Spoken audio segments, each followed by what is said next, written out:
महाराष्ट्रातला दुसरा टप्पा होतोय।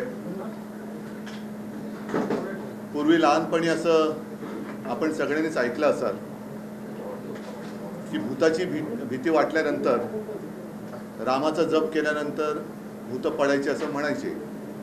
खरं खोटं मला कल्पना नाही। भाजपाची अवस्था विचित्र झाली।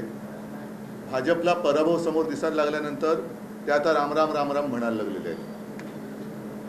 हा नेहमीचाच त्यांचा उद्योग आहे। सुरुवातीच्या काळामध्ये ठीक होतं, पण 10 वर्ष देशाची सत्ता, मला आजही आठवते की 2014 साली जेव्हा आम्ही युतीमध्ये होतो आणि युतीतला एक सहकारी पक्ष म्हणून तत्कालीन राष्ट्रपती महोदय प्रणव मुखर्जी यांच्याकडे आम्ही गेलो होतो, तो क्षण माझ्या डोळ्यासमोर आहे। स्वतः राष्ट्रपती सुद्धा नाही म्हटलं तरी आश्चर्यचकित होते। देशाला सुद्धा एक आनंद आणि आश्चर्य वाटलं होतं, कारण बऱ्याच वर्षांनंतर एका पक्षाची सत्ता आली होती। आम्ही एनडीए म्हणून एकत्र जरूर होतो, पण तेव्हाही भारतीय जनता पक्ष हा बहुमताचा आकडा त्यांनी स्पर्श केला होता। त्यानंतर त्यांनी नोटबंदी केली, मग 19 साली पुन्हा सत्तेवर आले, 300 त्यांनी स्पर्श केला, 370 कलम काढलं, आम्ही तेव्हाही सोबत होतो। आता मात्र त्यांच्या मनातली 5वी एक इच्छा ही देशासमोर आलेली आहे। त्यांना आता 5वी बहुमत पाहिजे की जेणेकरून ते देशाची घटनाच बदलून टाकतील, देशामधली लोकशाही मारून टाकतील आणि ही त्यांची स्वप्न ही आता उघड झालेली आहेत। असो, मी त्या विषयामध्ये तूर्त तरी आता जाणार नाही, कारण प्रचारच्या सभांमध्ये मी त्यावर बोलत असतो। काँग्रेसनी त्यांचा जाहीरनामा सादर केलेला आहे, इंडिया आघाडीचा जाहीरनामा झालेला आहे, आमच्या महाराष्ट्रातील सहकारी पक्ष राष्ट्रवादीनी केलेला आहे। मला वाटतं पवार साहेबांचे केलं की त्यांनी केलं, कारण आता असली कोण आहे नकली कोण आहे पूछो हमसे जरा असं झालेलं आहे। तर पवार साहेबांच्या राष्ट्रवादीने पण जाहीरनामा प्रसिद्ध केलेला आहे। मी सुरुवातीसच आपल्याला म्हटलं होतं की जर आवश्यक वाटला तर आणि तेवढ्या पुरतंच आम्ही शिवसेनेचा वचननामा प्रसिद्ध करू। याचं कारण असं की इंडिया आघाडी एक आघाडी म्हणून जे सरकार येणार आहे, त्या सरकारमध्ये साहजिकच आहे शिवसेना हा घटक पक्ष असेलच, आणि इंडिया आघाडीचा जो काही जाहीरनामा आहे तो पूर्ण करून घेण्यासाठी आम्ही वचनबद्ध असूच।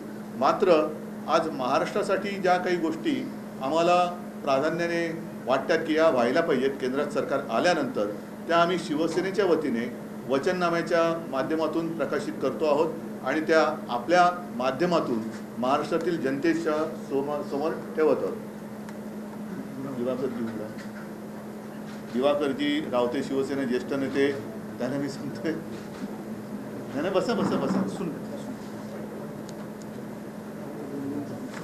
सॉरी हां, हे करा, हे 2-2 कॉपी सगळ्यांना द्या, एक माझ्या हातात द्या वाचायला, नाही एक माझ्या हात एकच द्या, बाकी एक कागद जरा फारच सुळसुळीत केलेलं आहे, तर हां ठीक आहे, एक असा आणि एक तेव्हा असा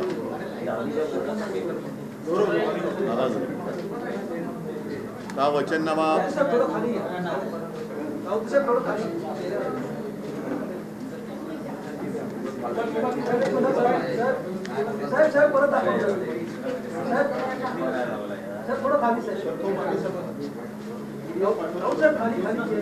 अरे थांबा रे, आता आम्हाला बोलू द्या जरा। या वचननाम्याच्या सुरुवातीला शिवसेना, मी आता उद्धव बाळासाहेब ठाकरे असं वेगळं म्हणण्याचं कारण नाही, कारण दुसरी ती एसंशी अशी काहीतरी शिवसेना आहे, बरोबर ना? एक आहे ती एसंशी अशी शिवसेना, त्या एसंशी सेनेबद्दल मी बोलत नाही, मिंदे सेनेबद्दल बोलत नाही। एसंशी सेना जर शिल्लक असेल तर त्यांचा जाहीरनामा ते देतील, पण मी शिवसेनेच्या वतीने एक जनतेला विनंती केली की आपले आशीर्वाद असू द्या, आणि आशीर्वाद कशासाठी असू द्या त्याच्याबद्दल आम्ही एक थोडक्यामध्ये त्याचं विवेचन केलेलं आहे। आणि नंतर मात्र जे वचननाम्यातले ठळक मुद्दे आहेत ते मी आपल्यासमोर मांडू इच्छितो। सर्वांनाच आता हे कळलेलं आहे की गेल्या खास करून 2-2.25 वर्षात महाराष्ट्र विकास आघाडीचं सरकार गद्दारी करून पाडल्यानंतर महाराष्ट्र लुटण्याचा एक कलमी कार्यक्रम हे पोकळ इंजिन सरकार करते आणि त्याला साहजिकच केंद्राचा आशीर्वाद आहे। महाराष्ट्रातले उद्योगधंदे पळवले जात आहेत, महाराष्ट्रात येणारे उद्योगधंदे पळवले जात आहेत, हिरे व्यापार हिरे बाजार तो पळवला, क्रिकेटची मॅच पळवली, फिल्मफेअर अवॉर्डचं फंक्शन पळवलं, सगळ्याच गोष्टी पळवल्या जात आहेत आणि महाराष्ट्राचं वैभव हे लुटलं जाते। हे महाराष्ट्राचं वैभव लुटलं जाते, ती लूट इंडिया आघाडीचं सरकार आल्यानंतर आम्ही पहिल्या प्रथम थांबू आणि महाराष्ट्राचं जे वैभव वाढत होतं महाविकास आघाडीच्या काळात ते त्यापेक्षा जास्त पटीने, कारण तेव्हाचं सरकार केंद्र सरकार मोदी सरकार हे महाविकास आघाडीच्या सरकारला महाराष्ट्राच्या विकासासाठी काहीही मदत करत नव्हतं। आता इंडिया आघाडीचं सरकार देशामध्ये येईल, साहजिकच आहे। येत्या काही महिन्यांमध्ये विधानसभेच्या निवडणुका झाल्यानंतर महाविकास आघाडीचं सरकार राज्यात सुद्धा येईल आणि दोन्हीकडे आमच्या आघाडीची सरकार आल्यानंतर जो काही एक खड्डा या मोदी सरकारने महाराष्ट्रामध्ये पाडलेला आहे तो भरून काढून अधिक जोमाने आम्ही महाराष्ट्राचं वैभव पुन्हा एकदा प्राप्त करून देऊ आणि त्याच्यामध्ये जसं एक आर्थिक केंद्र हे मुंबईला येणार होतं, गिफ्ट सिटी मुंबईला येणार ती पळून नेली गुजरातला। ठीक आहे, आम्ही गुजरातचं काय ओरवडून घेणार नाही। अगदी इंडिया आघाडीचं सरकार आल्यानंतर देखील प्रत्येक राज्याचा आम्ही मान सन्मान ठेवू, गुजरातच्या हक्काचं गुजरातला जरूर देऊ। उत्तर प्रदेश, बिहार, कर्नाटका, हिमाचल प्रदेश, आसाम जी राज्य आहेत त्या सगळ्या राज्यांचा आदर ठेवून त्यांना जे जे आवश्यक असेल ते सगळं आम्ही त्यांना देऊच, त्याच्याबद्दल काही वादच नाही आहे। पण वित्तीय केंद्र हे नव्याने आम्ही आमच्या महाराष्ट्रामध्ये उभं करू की जेणेकरून अनेक रोजगाराच्या संधी उपलब्ध होतील। सुशिक्षित जे आता तरुण रोजगाराविना आहेत, युवती आहेत, त्यांना रोजगाराची संधी उपलब्ध होईल। शहरांमध्ये रोजगाराची संधी उपलब्ध करत असताना ग्रामीण भागामध्ये सुद्धा अनेक तरुण असे आहेत की जे शिकले सवरलेत पण तिथे नोकरीची संधी नाही आहे, म्हणून त्यांना स्थलांतर करावं लागते। आपल्याच राज्यातही करावं लागते आणि काही ठिकाणी परराज्यात सुद्धा करावं लागते। अनेक वेळेला माध्यमातून बातम्या येतात की चांगले सुशिक्षित तरुण, मी तरुण म्हणतो मी त्याच्यामध्ये तरुणी देखील आल्या, देश सोडून पण जात आहेत। तर त्यांना तिथल्या तिथे स्वतःच्या जिल्ह्यातच गावातच रोजगार कसा निर्माण करता येईल याच्यावरती सुद्धा आम्ही अधिक लक्ष देणार आहोत। करोनाचं संकट हाताळत असताना एक गोष्ट प्राधान्याने आढळली ती म्हणजे आपल्या आरोग्य सुविधांमध्ये असलेली उणीव। जिल्हा रुग्णालय जे आहेत त्या जिल्हा रुग्णालयांमध्ये काही ठिकाणी जरूर झाले असतील, पण प्रत्येक जिल्हा रुग्णालयात अत्याधुनिक जी काही उपकरणं आहेत ती उपकरणं आणून ती सगळी जिल्हा रुग्णालयं अद्ययावत करण्यात येतील। ग्रामीण भागामध्ये ज्याला आपण प्राथमिक उपचार केंद्र म्हणतो, माझ्या असं लक्षात आलं की काही प्राथमिक उपचार केंद्रामध्ये ज्याला PSC म्हणतो तिकडे थर्मामीटर्स पण नाही आहेत, नर्सेस नाही आहेत, डॉक्टर्स नाही आहेत। मधल्या काळामध्ये तर आपण पाहिलं असाल की नांदेड, नागपूर, अगदी ठाण्यामध्ये सुद्धा औषधाविना रुग्णांचे मृत्यू झाले। तर अशी कुठेही आम्ही कमतरता ठेवणार नाही, सगळीकडे व्यवस्थित आरोग्य यंत्रणा ही अद्ययावत केली जाईल, राबवली जाईल। त्याच्यानंतर शेतकऱ्यांच्या बाबतीमध्ये अत्यंत महत्त्वाचा प्रश्न, इंडिया आघाडीचं सरकार आल्यानंतर त्या वचननाम्यात आहेच की शेतकऱ्यांना कर्जमुक्त केलं जाईल। महाराष्ट्रामध्ये आम्ही केवळ कर्जमुक्त करून नाही थांबणार, इंडिया आघाडीचं सरकार आल्यानंतर केंद्राच्या माध्यमातून ती यंत्रणा राबवली, कर्जमुक्तीची हे होईलच। पण शेतकऱ्यांना जो पीक विमा मिळतो त्या पीक विम्याचे निकष हे कंपन्यांनी ठरवले आहेत आणि ते निकष एवढे विचित्र आहेत, एक तर नुकसान झालेलं असतं आणि या कंपन्यांच्या वाऱ्या करून शेतकरी थकून जातो आणि नको ती नुकसान भरपाई या परिस्थितीत तो येतो। तर हे निकष बदलले जातील आणि शेतकऱ्यांना त्यांची जी काही योग्य ती नुकसान भरपाई आहे ती मिळालीच पाहिजे, याच्यावरती केंद्राचं आणि सरकारचं लक्ष असेल। दुसरी गोष्ट अशी की सध्या एका योजनेचा गवगवा केला जातो, ती काय सन्मान योजना. शेतकऱ्यांनीच मला ते एक सांगितलं होतं की अहो साहेब, आमच्या अगदी खतं आहेत, बी बियाणं आहेत, इतर जी काही उपकरणं आहेत, अवजारं आहेत, ट्रॅक्टर आहे, वीज पंप आहे, ह्या अनेक गोष्टींवरती GSTच्या माध्यमातून केंद्र सरकार आमच्याकडनं पैसा घेतं आणि आम्हाला फक्त 6,000 रुपये वर्षाला देतं. तर ही जी काही लूट आहे ती थांबवण्यासाठी आम्ही तर असा विचार करतो आणि तसं त्याच्यासाठी आम्ही आग्रही राहूच की शेतकऱ्याला लागणारी सगळी जी काही अत्यावश्यक गोष्टी आहेत, मग त्याच्यात खतं आली, बी बियाणे आले आणि बाकी काही गोष्टी, हे GST मुक्त करू. म्हणजे त्याच्यावरती GST आम्ही लावणार नाही की जेणेकरून शेतकऱ्याचं उत्पन्न दुप्पट करण्याचं एक खोटं आश्वासन मोदी सरकारने दिलं होतं. उत्पन्न दुप्पट झालंच नाही, पण उत्पादन खर्च हा दुपटीपेक्षा जास्त झाला. पुन्हा हमीभाव मिळत नाही. तर हमीभाव आम्ही स्वामीनाथन आयोगाच्या शिफारशीप्रमाणे तर देऊच, पण GST रद्द करू त्या शेतकऱ्याच्या सगळ्या उपकरणांवरचा. आणि अनेकदा असंही होतं की कापूस पिकवलाय, सोयाबीन पिकवलंय, डाळी आहेत, आणखीन काही आहेत, तो साठवून ठेवण्यासाठी शेतकऱ्याकडे जागा नसते.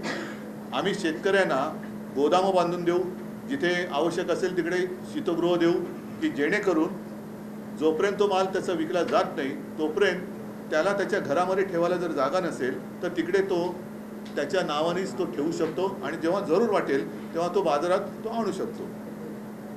सर्वांना माहिती आहे की मी मुख्यमंत्री असताना एक वेगळी कल्पना राबवण्याचा प्रयत्न केला. ज्याला मार्केट आहे तेच उत्पादन काढायचं, तेच पीक घ्यायचं, म्हणजे जे विकेल ते पिकेल.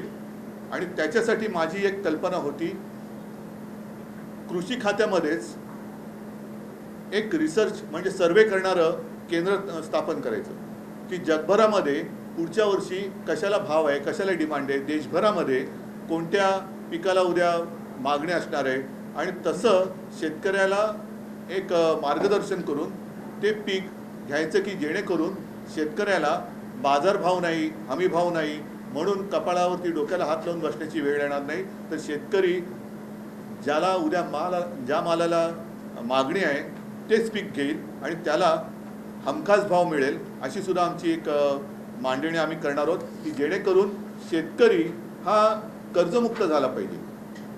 कर्जाच्या म्हणजे वडिलांचं कर्ज असतं, त्याच्यातच मुलाचा जन्म होतो, मग मुलगा मोठा होतो, त्याच्या डोक्यावरती कर्ज चढतं, मग त्याच्या मुलाच्या डोक्यावरती कर्ज, म्हणजे तो कर्जातच जन्माला येतो आणि कर्जातच त्याचं निधन होतं. बऱ्याचदा दुर्दैवाने कर्ज फेडू शकत नाही म्हणून तो आत्महत्या करून आपलं जीवन हे संपवून टाकतो. म्हणून शेतकरी हा एक केंद्रबिंदू आम्ही ठेवतो आहोत. बेकारीची समस्या आहे त्याच्याबद्दल सुद्धा मी सांगितलं की उद्योग स्नेही असं वातावरण राज्यामध्ये जे सध्या नाही आहे, आमच्या काळात होतं. अनेक MOUs आम्ही केले होते, काही प्रमाणात गुंतवणूक प्रत्यक्षात आली पण होती. हे गद्दारांचं सरकार आल्यानंतर ही गुंतवणूक थांबली किंवा ती पळवली गेली. तर परत एकदा उद्योगस्नेही वातावरण निर्माण करू. जास्त परवानग्यांची कटकट ही उद्योजकाला लागता कामा नये आणि त्याच बरोबरीने आम्ही पर्यावरण स्नेही हे उद्योग आणू. पर्यावरण स्नेही म्हणजे अनेकदा आपण पाहिलं असाल की काही प्रकल्पावरनं मोठमोठी आंदोलनं होतात. जसं जैतापूर होतं, आता मध्ये नाणार झालं, आता बारसू आहे, मग वाढवण बंदर आहे. असे विनाशकारी प्रकल्प हे आम्ही राज्यात यायला देणार नाही, जेणेकरून पर्यावरणाचा किंवा लोकांच्या आरोग्यावरती दुष्परिणाम होईल असा कोणताही प्रकल्प आम्ही राज्यात येऊ देणार नाही. आणि सगळ्यात महत्त्वाचं म्हणजे की ह्या परवानग्यांमध्ये घटनेनुसार जी एक संघराज्य पद्धती आपल्या देशाने अवलंबली आहे. मी मागेही बोललो होतो की संघराज्य याचा अर्थ की केंद्र आणि राज्य यांना एक समान अधिकार असतील आहेत घटनेमध्ये. फक्त देशाच्या बाहेरील गोष्टी आणि आणीबाणीजन्य परिस्थिती याच वेळेला केंद्र सरकार त्याच्यामध्ये हस्तक्षेप करू शकेल. आता सध्या जे एकाधिकारशाही चाललेली आहे, सगळं काही एका हातामध्ये, ही एकाधिकारशाही आम्ही मोडून काढू आणि स्थानिक स्वायत्त स्वराज्य संस्था आहेत, राज्य आहेत, महापालिका वगैरे सगळ्या त्याच्यात आल्या, त्यांच्यामध्ये सत्तेचं विकेंद्रीकरण करू.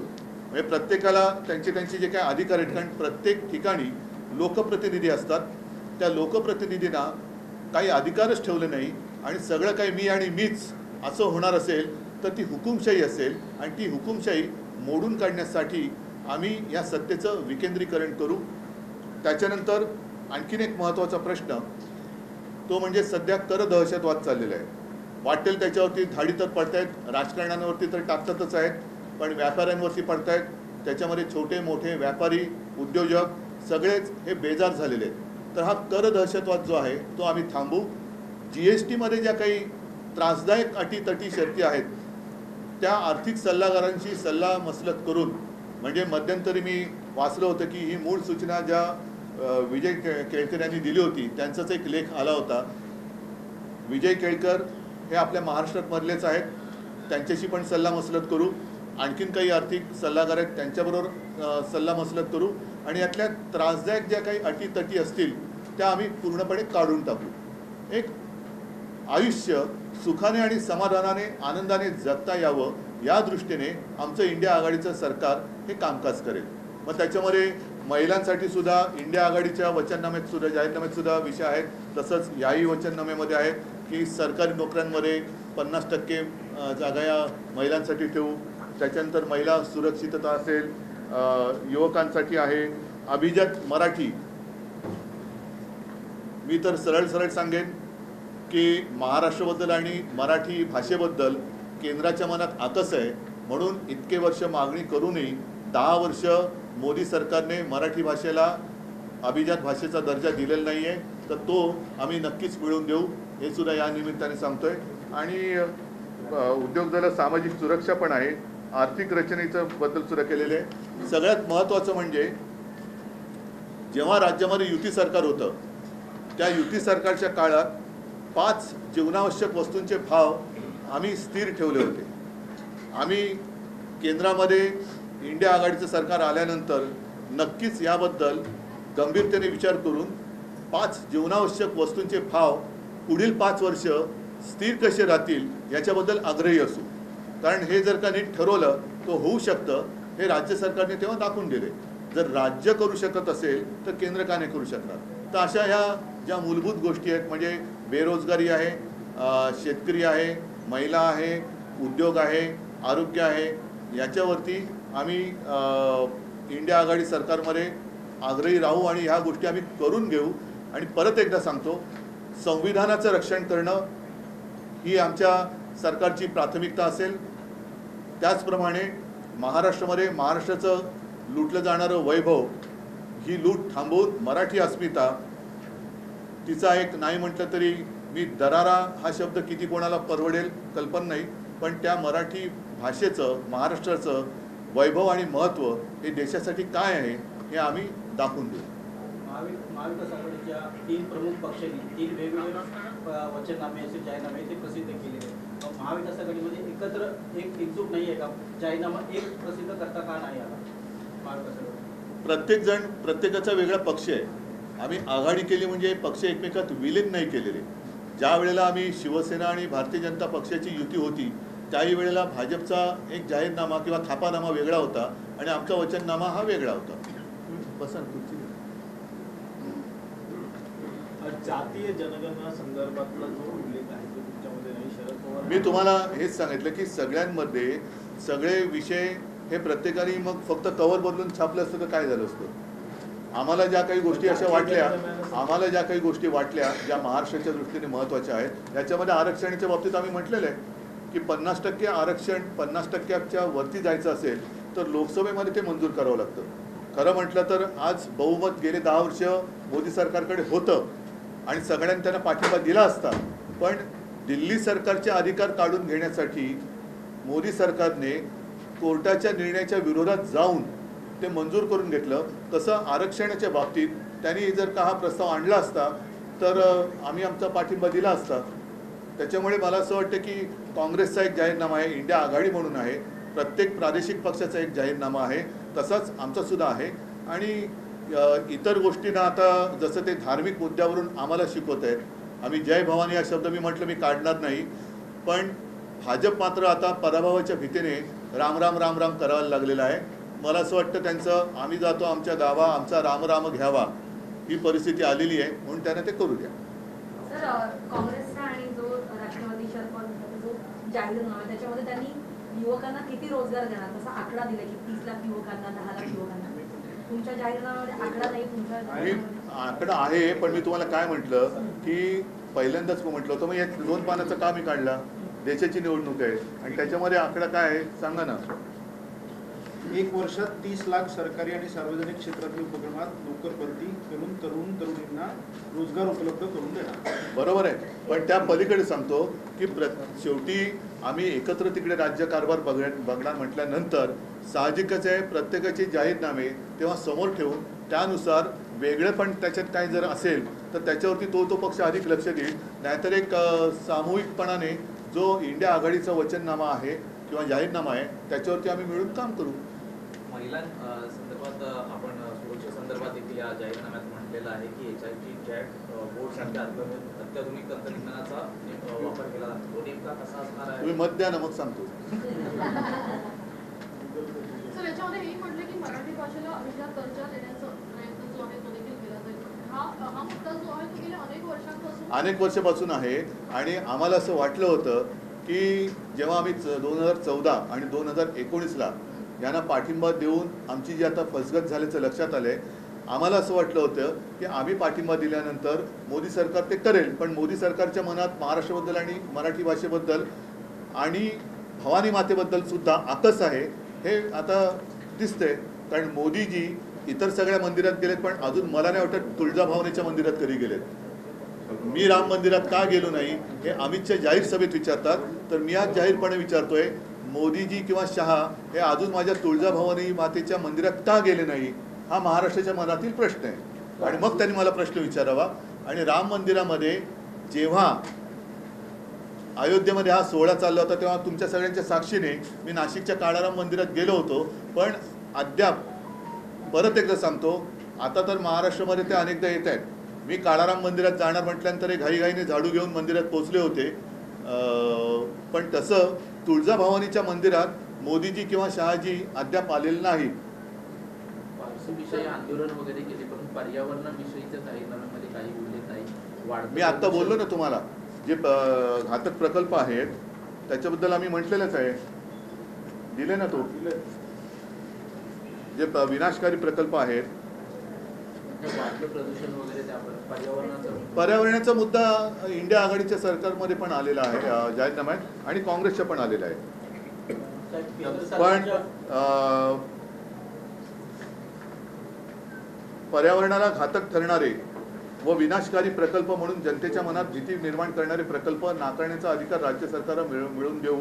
आणि आम्ही परत एकदा जाहीर सांगतो की बारसू रिफायनरी असेल किंवा वाढवण बंदर आहे,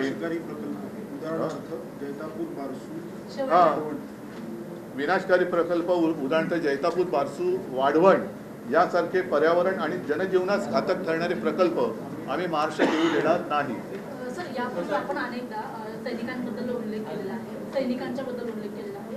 आपली शिवसेनेची अग्निवीर या योजनेबद्दलची नेमकी त्याच्यात काँग्रेस आणि इंडिया आघाडीच्या जाहीरनाम्यात दिलेलं आहे. त्याच्यामुळे मी त्याने दिल्या त्या गोष्टी सगळ्या रिपीट नाही केल्या ज्या मला असं वाटलं की महाराष्ट्राच्या दृष्टीने महत्त्वाच्या आहेत. त्या म्हणून तर हा एवढा पातळ आम्ही जाहीरनामा ठेवलेला आहे. उगाच आगडबंब घेऊन उशाची घेऊन झोपण्यासाठी तो केलेला नाही.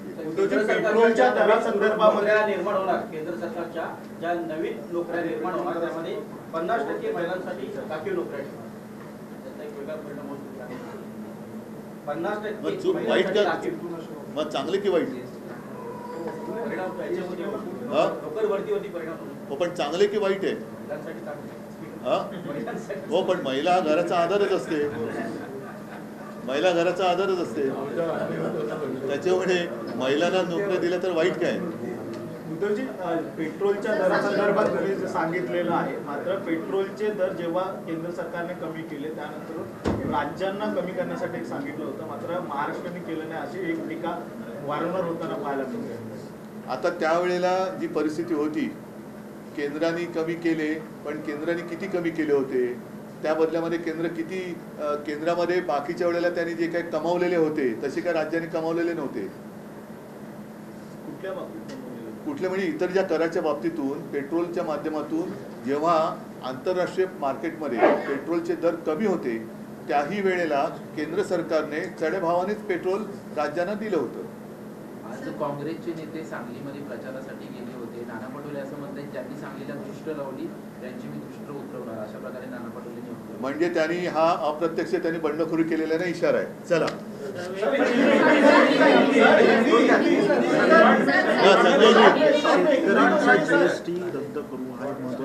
हो, मी तो सांगितलं शेतकऱ्यांचा हे इतना सारी बात हिंदी में हाँ भाई बैठे ना अब जरा, अभी थोड़ी हिंदी में बात करते हैं.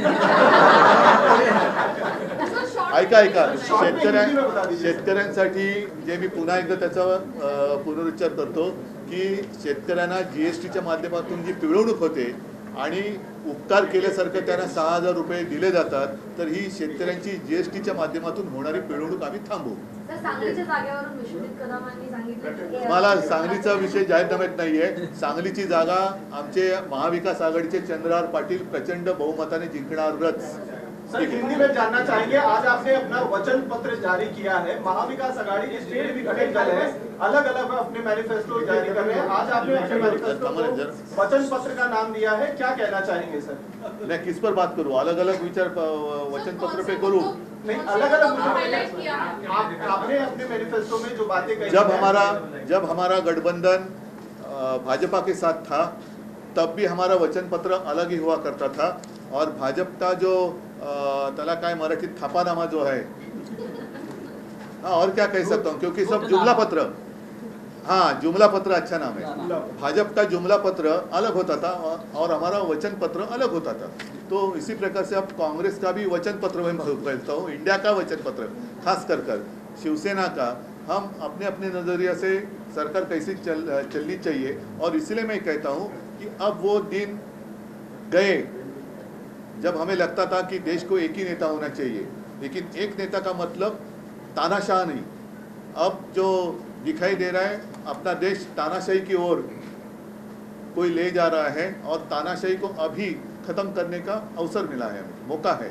तो अभी तानाशाही को ख़त्म करो, और जिसे मिलीजुली या सम्मिश्र सरकार कहते हैं, जो अटल जी ने चलाई हुई थी, मनमोहन सिंह जी ने चलाई थी, नरसिंह राव जी ने चलाई थी, और तीनों सरकार ने अच्छी तरीके से काम किया था. तो अब अपने देश में जितने सारे राज्य हैं उनका सम्मान करते हुए केंद्र की सरकार चलनी चाहिए. ऐसे नहीं होना चाहिए कि सारे अधिकार मेरे ही हाथ होने चाहिए और सारे राज्य रोज सुबह एक कटोरा लेकर मेरे दरवाजे के सामने भीख मांगने के लिए खड़े हो. ऐसे हम नहीं होने देंगे. जितनी सत्ता है उसका विकेंद्रीकरण हम करेंगे. सर, ये भी है कि नौकरी को लेकर हर पार्टी अपने अपने तरीके से आंकड़े जारी कर रही है. आपके वचन पत्र में किस तरीके की नौकरी दिया जाएगा, क्या महिलाओं को प्राधान्य दिया जाएगा, क्या रहेगा, उसके बारे में जानना है. पहले एक बात मैं कहना चाहता हूँ, कृपा कर खास कर गुजराती भाई बहनें हैं, वो अपना ऐसे मेरे बारे में ऐसी कोई गलतफहमी ना करे कि मैं गुजरात के खिलाफ हूँ, नहीं. लेकिन महाराष्ट्र को लूट कर जो गुजरात लेके जा रहे हैं उसको हम रोकेंगे, जरूर रोकेंगे. इसका मतलब ये नहीं है कि इंडिया सरकार आने के बाद हम गुजरात को कुछ अलग करेंगे, नहीं. गुजरात भी हमारा है और उसका जहाँ जिस पर अधिकार है तो वो तो हम देंगे, जैसे अन्य सारे राज्य है, उत्तर प्रदेश है, मध्य प्रदेश है, छत्तीसगढ़ है, आसाम है, हिमाचल, उत्तराखंड, सबका सबको हम अपना अपना अधिकार दे देंगे. अधिकार में जितनी सारी बातें आती है वो दे देंगे. लेकिन महाराष्ट्र का छीन कर जो अब लेके जा रहे हैं उसको तो हम रोकेंगे. और महाराष्ट्र की जितनी सारी बातें, जैसे आने वाले उद्योग, और जहाँ जो उद्योग यहाँ थे, डायमंड मार्केट था, गिफ्ट सिटी या वित्तीय केंद्र था, वो सारा यहाँ से वो चुरा कर लेके गए. जैसे शिवसेना चुराने की कोशिश की, वैसे ये उद्योग चुरा रहे हैं. तो वो हम नहीं होने देंगे. और फिर से हम यहाँ अलग एक इकोनॉमिकल सेंटर जहाँ रोजी रोटी मिलेगी लोगों को, वैसा हम यहाँ शुरू करेंगे. सर, GST को लेकर भी आपने विरोध जताया, अपने वचन पत्र में भी कहा, मराठी में भी आप GST के खिलाफ काफी आक्रामक हुए हैं. विरोध करने की वजह क्या है? विरोध मैं GST को नहीं कर रहा हूँ, लेकिन जो टैक्स टेररिज्म है, टैक्स टेररिज्म वो बढ़ गया है. किसी के भी ऊपर रेट डाले जा रहे हैं. अपने जो उद्योगपति है वो काफ़ी परेशान है, और काफ़ी सारा उद्योग वो यहाँ से बाहर शिफ्ट करने की अब सोच रहे. कुछ लोगों ने तो शिफ्ट किया, छोटे बड़े जो व्यापारी हैं उनके ऊपर भी जरा भी कुछ कमी आ गई तो सीधा उठाकर उनको जेल में डाला जाता है। तो जीएसटी में हम रिफॉर्म करेंगे, जीएसटी में रिफॉर्म करेंगे और सारा पैसा जो डायरेक्ट केंद्र के हाथ में जा रहा है वो गलत बात है। अपने अपने राज्यों का हिस्सा मिलना ही चाहिए। जैसे मैंने कहा कि आज शायद मुंबई देश की आर्थिक राजधानी है या नहीं है पता नहीं चल रहा है। एक ज़माना तो था कि पूरे देश में जितना टैक्स केंद्र सरकार कलेक्ट करती थी अलग अलग कर के माध्यम से, उसमें अकेले मुंबई 35 से भी ज़्यादा % टैक्स दिया करती थी। बाकी जो महाराष्ट्र है वो 6-7% देता था, मतलब 40% से ज़्यादा टैक्स अकेले मुंबई और महाराष्ट्र देती थी। लेकिन उसके सामने महाराष्ट्र को जो मिलता है, मतलब 1 रुपया महाराष्ट्र ने दिया तो शायद 8 पैसा वापस मिलता है। तो ये तो हम नहीं होने देंगे। महाराष्ट्र को अधिक हिस्सा मिलना चाहिए। महाराष्ट्र में भी लोग हैं, लोग रहते हैं, और जहाँ से ज़्यादा टैक्स आपको मिलता है उसको आप मजबूत करो। सर एक तरफ भवानी शब्द को जो है वो एक तरफ भवानी शब्द को आक्षेप लिया है, लेकिन आपने अपनी महिलाओं की योजना को महालक्ष्मी नाम दिया है। तो फिर एक बार तो मैं क्या गलत कर रहा हूँ? मैंने क्या गलत किया है? एक बात मैं इसमें बताना चाहूँगा, क्योंकि हिंदी में बात करते हुए मुद्दा छूटना नहीं चाहिए। खास कर किसानों की स्थिति बहुत ही गंभीर है, और किसान अलग अलग तरीके से, मतलब उनको जो फर्टिलाइज़र लगता है या बाकी ट्रैक्टर है, ट्रैक्टर के ऊपर जो वो लोन लेते हैं उसका इंटरेस्ट रेट ज़्यादा है, और बाकी और सारी ऐसी बातें, जीएसटी लगता है, पंप लेना है, कुछ भी लेना है, सिंपल चीज़ है, ज्याला शेततळ म्हणतो त्याच्यावरती जे कवर टाकावं लागतं प्लास्टिक, उसके ऊपर जीएसटी है। ऐसे बहुत सारी चीज़ों पर जीएसटी लिया जाता है, और उसके सामने किसान को सिर्फ 6,000 रुपये दिए जाते हैं। तो ये तो अन्याय है। तो हम किसानों को जो जरूरी चीज़ें हैं कि खेती के लिए, उसके ऊपर लगा हुआ जीएसटी निकालेंगे। कर्नाटक की सरकार ने जो है सर ओबीसी के हिस्से का जो आरक्षण था वो लेकर मुसलमानों को दे दिया गया है, ओबीसी के साथ अन्याय कर रही है कांग्रेस, ऐसा प्रधानमंत्री नरेंद्र मोदी ने आज भाषण दिया है। आप इस पर देखो, मोदी जी एक मैंने कहा ना, बचपन में कहते थे कि अगर कहीं पर भूत दिखाई जाए, देखा तो नहीं मैंने कभी, लेकिन ऐसे लगा तो राम राम राम राम राम राम बोलो।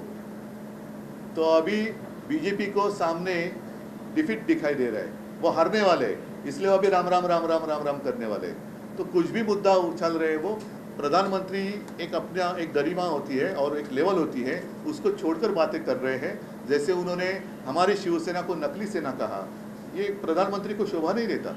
जिस तरीके से वो बात कर रहे हैं, कौन किस क्या खा रहा है, कौन मांस खा रहा है, कौन मच्छी खा रहा है, किसको ज़्यादा बच्चे होते हैं। अरे आप देश के प्रधानमंत्री हो, पिछले 10 साल आपने कारोबार किया है, तो 10 साल में आपने क्या दिया इस पर बात करो।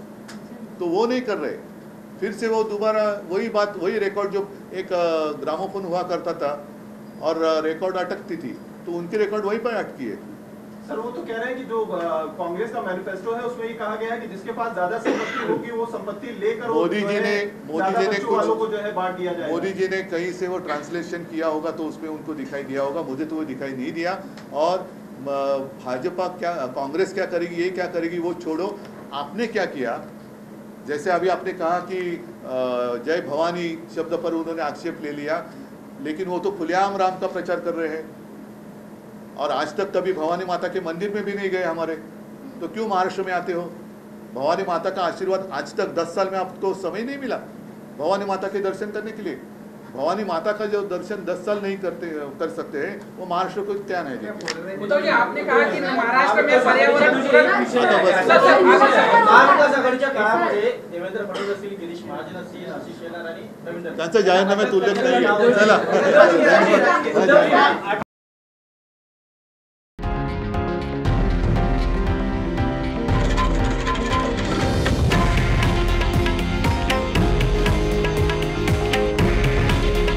हे आहे देशातील नंबर 1 न्यूज नेटवर्क, आणि आपण पाहत आहात TV9 मराठी. काळजी तुमची, हित महाराष्ट्राचं.